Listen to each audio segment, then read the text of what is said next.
कौन सा बेटे? वास्तव में बड़े दिल से गाता हूँ।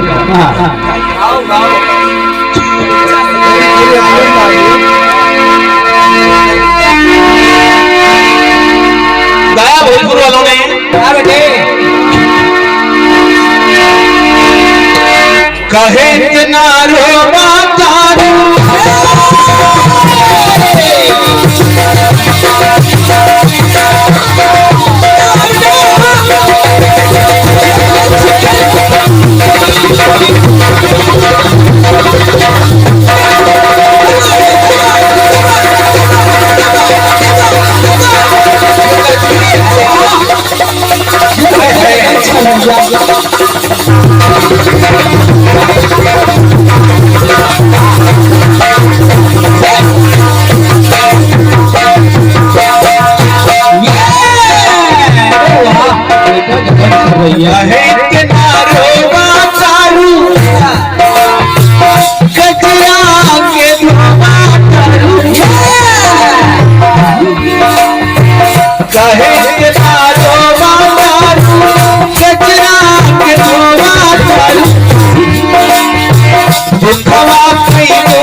हमारे फुफा श्री रमेश टोटा भोरीपुरा आपके द्वारा 101 पर मुद्राएं अर्जित हुई है। फुफा जी से आशीर्वाद की कामना है। धन्यवाद धन्यवाद धन्यवाद।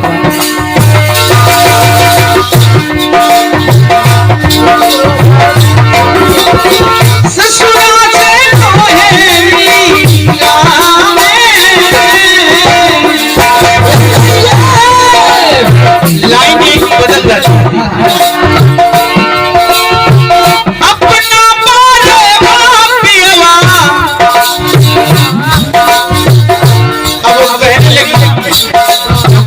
जो नायिका होती है, पहले तो इस नायक ने पूछा कि भाई ऐसा क्यों ससुराल से यहाँ चली आई, तो नायिका कहने लगी और ये परम आदरणीय श्री राम भैया वाले प्रभाव के द्वारा क्या मुद्राएं अर्जित है, वो तो धन्यवाद है और कहना है।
हमारे आज जिस बच्चे का तरह संस्कार मनाया जा रहा है, उस बच्चे के दादी श्री के द्वारा 101 पर मुद्राएं अर्जित हुई है।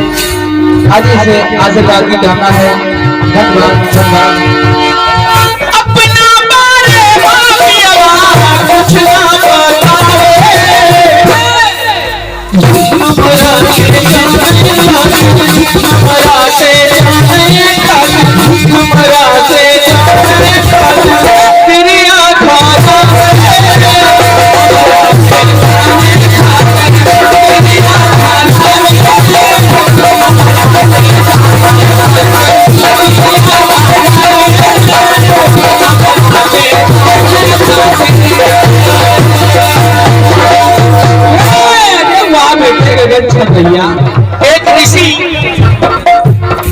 ऋषि थे,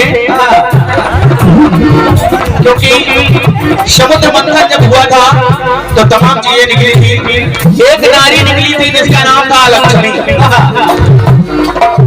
लक्ष्मी और लोग उसे दरिद्रता कहते थे। और ये सम्मानीय जिस बच्चे का बड़ा संस्कार मनाया जा रहा है, उस बच्चे के बड़े पापा सम्मानीय नंदू काका आपके द्वारा घर मालिक आपके द्वारा 101 पद अर्जित हुई है। आपसे आशीर्वाद की कामना है।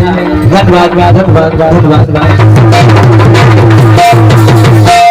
हमारा के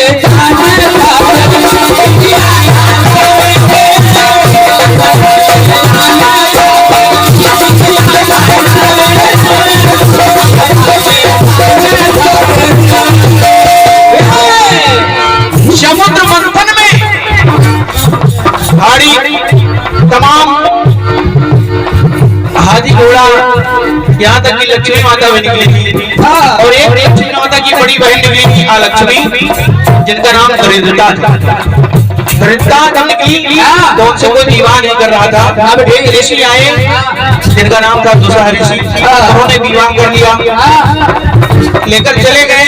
काफी समय बीता, फिर परेशान हो गए, क्योंकि एक कहावत कहते हैं कि भैया का तुम्हारे घर एक दरिद्रता है। आपका तो ऐसे भाई कोई अपने घर में दरिद्रता को नहीं रखना चाहेगा कि हमारे दरिद्र हो जाए। आपका अब परेशान होने लगे तो उन्होंने विचार किया क्यों ना इस नारी को कहीं ले जाकर दूर जंगल में छोड़ा। कहा इसको कहीं दूर जंगल में छोड़ाएंगे, हम छुट्टी लेंगे, हमें फुर्सत मिल जाएगी। एक दिन विचार करके और ऋषि नाथ वही दूसरा ऋषि उस नारी को अपने संग में लिए और चल पड़े। अब भाई उसने उनसे विवाह किया था, 7 फेरे लिए थे, वचनों का बंधन था। उन्होंने जितना कहा वो मान गई। चली गई उनके साथ जंगल में। वहां जब पहुंचे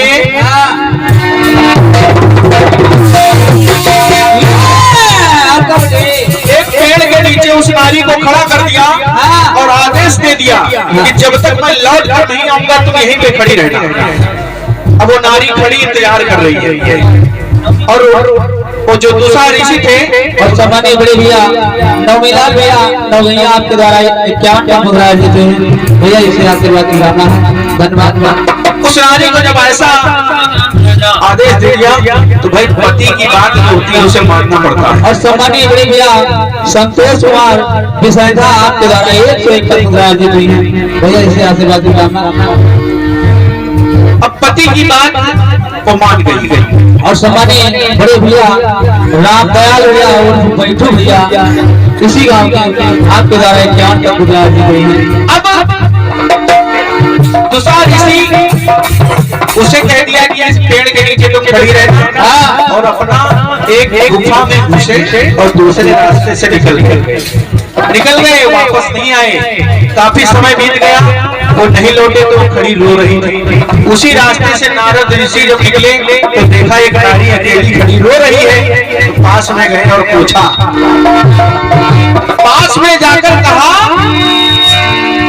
काहे इतना रोवा तारू।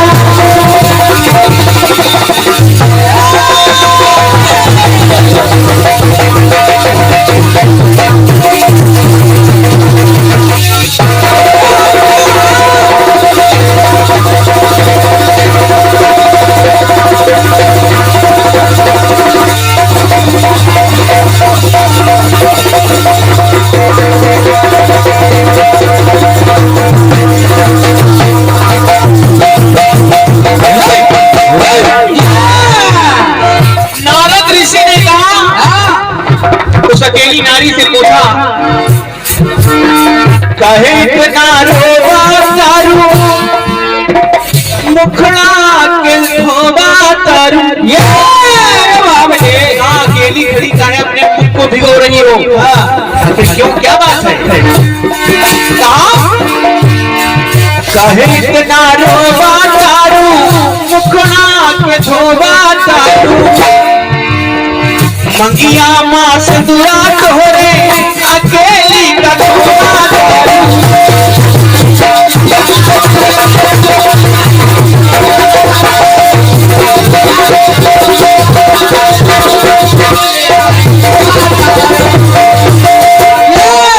कहा तुम्हारे मांग में सिंदूर भी है, इसका मतलब तुम्हारा विवाह हो गया। भाई तुम्हारे पति परमेश्वर कहाँ है, अकेली क्यों खड़ी है, सुनसान जगह में रो रही हो। नारद ऋषि ने कहा पटियानी हो रे थोड़ी छांव में। बाट का मतलब रास्ता होता है, आप लोग जानते होंगे, भोजपुरी में रास्ते को बाट कहा जाता है। प्रयास किया है हमने केवल, बाकी ज्यादा तो ज्ञान यही है। नारद ऋषि ने कहा पटियानी हो रे थोड़ी छांव में। तब उस नारी ने जवाब दिया, कहा जल्दी से आवे पियवा हमके बतावे। कहा जल्दी से आ जाए और हमको ये बता दे कि आखिर इस सुनसान जंगल में हमें क्यों अकेला छोड़ दिया, मैंने क्या पाप किया।